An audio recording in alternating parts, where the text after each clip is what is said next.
Number one, if Putin gets away with this, there goes Taiwan. The two are connected.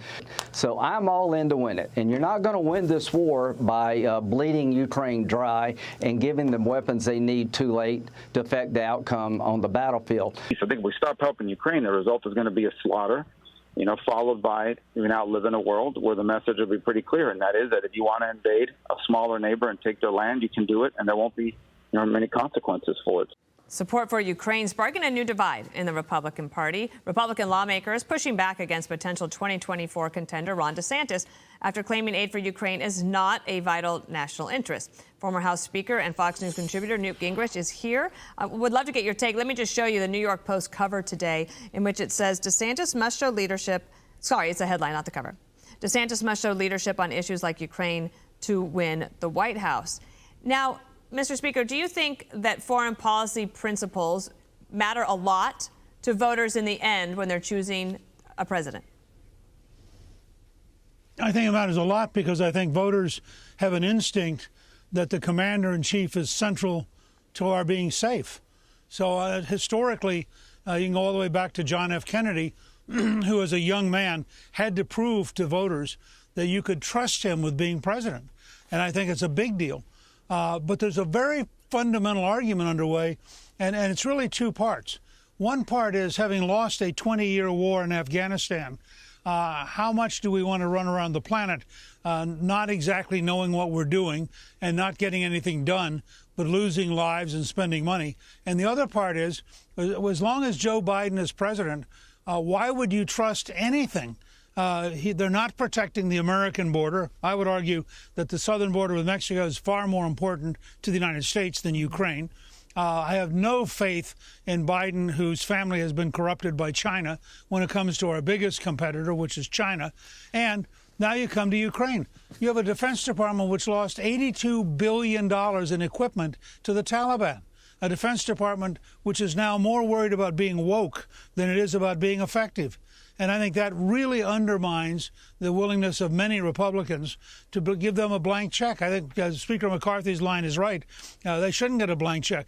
I personally believe defeating Putin matters.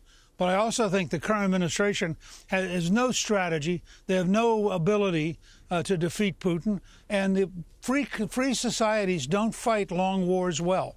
People get tired of it. They don't understand where it's going. And I think you're seeing a real erosion, largely because Joe Biden is so incompetent. He doesn't talk about it a lot either, in terms of from Biden's perspective of why he thinks it's in America's national interest. In fact, if you look at the Pew poll, this is call for number 4, American support for Ukraine is only 51% of Americans believe the U.S. is giving the right amount or not enough to support Ukraine. Let's look at call for number 3. This is a chart showing that the United States, far and away, is the largest contributor to helping Ukraine in terms of military, financial, and humanitarian aid. So that is certainly on the minds of voters, and it might even be on the minds of the candidates. Then that's where President Trump was making a real difference, because he had browbeaten NATO into actually increasing their investment by $400 billion when people thought it wasn't possible. And I suspect had he been president, we would have intervened very fast, very decisively, and we would have demanded that the Germans and others do their fair share. It's ridiculous to say that the United States ought to, we're creating a welfare state in Ukraine because Biden's people can't help themselves. It's one thing to say, I'm going to send you tanks, which they didn't do for a long time. It's another thing to say, by the way, here are some checks to take care of you. We want you to feel good about yourself while you're being bombed.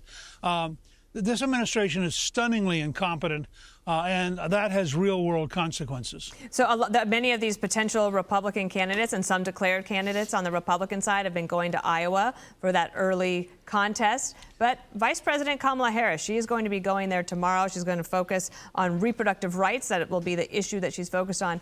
But what does that say to you? The Democrats have kind of written Iowa off in terms of a first state. They're not going to do that, what we have done traditionally there. But she's going to make a move to try to shore up some support for Democrats in Iowa? Well, my first question is, how many times will she laugh? My second question is, maybe each Republican congressman in Iowa should invite her to come and have a town hall meeting in their district. I think the more people in Iowa get to meet Kamala Harris, the less likely they are to vote for her. So I think it's good for us. But, the Democrats have this terrible bind. I mean, if Biden does end up running for re-election, and if he does get renominated, is he really going to have her as the vice presidential nominee? I think that if you go out and look at the country at large, she has a remarkably small base of support. And when the more people see of it, I think the smaller her support gets. Do you think that's why he's waiting to announce? I have no idea. Well, and I think they want to do a Rose Garden strategy. They're replacing the basement in Delaware with the Rose Garden in the White House. And I think they would like him to remain president as long as possible and not be a candidate, which is not irrational. I got it. He's done a very good job. And you know this. You know this from your own White House experience. Presidents have huge reach inside their own party, and they can bring a lot of both advantages and disadvantages to their friends and their opponents. Yeah, and he will be in Nevada today giving a speech about pharmaceutical drug costs. And Mr. Speaker, always good to see you. Thank you. Good to see you. I'm Steve Doocy. I'm Brian Kilmeade. And I'm Ainsley Earhart. And click here to subscribe to the Fox News YouTube page to catch our hottest interviews and most compelling analysis.